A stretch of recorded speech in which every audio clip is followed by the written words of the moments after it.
மா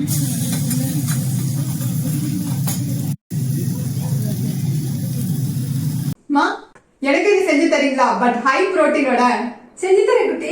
தேங்க்யூமா. First kombu 2 inch எடுத்து வார்ம் வாட்டர்ல போட்டு 10 மினிட்ஸ் விட்டா டாசி ரெடி. நெக்ஸ்ட் ஒரு பவுல்ல எக்கு, உப்பு. இன்னைக்கு நான் ஈஸ்வரன் கோதுமை மாவு தாங்க யூஸ் பண்றேன். நம்ம ரெகுலரா யூஸ் பண்ற மாவை விட இதுல 70% புரோட்டீன் அதிகமா இருக்கு. இத போட்டு நல்லா கலக்கிட்டு டாசி ஊத்தி மிக்ஸ் பண்ணி உங்களுக்கு என்ன வெஜிடபிள்ஸ் வேணுமோ யூஸ் பண்ணிக்கலாம். கேரட், கேபேஜ், கிரீன் ஆனியன் போட்டு கலக்கிட்டு தவாவில் ஆயில ஊத்தி இந்த மாவை ஸ்ப்ரெட் பண்ணிட்டு 2 சைடும் நல்லா வேக வச்சு எடுத்துக்கோங்க. இதுக்கு மேல சாஸை ஸ்ப்ரெட் பண்ணிட்டு மயோனைஸ் ஊத்தி கிரீன் ஆனியன் தூவி எடுத்தா ஓகோ நோ மியாக்கி ரெடி. இந்த ப்ராடக்டோட லிங்க் வேணும்னா டிஸ்கிரிப்ஷன்ல கொடுத்துருக்கேன், செக் அவுட் பண்ணி பாருங்க.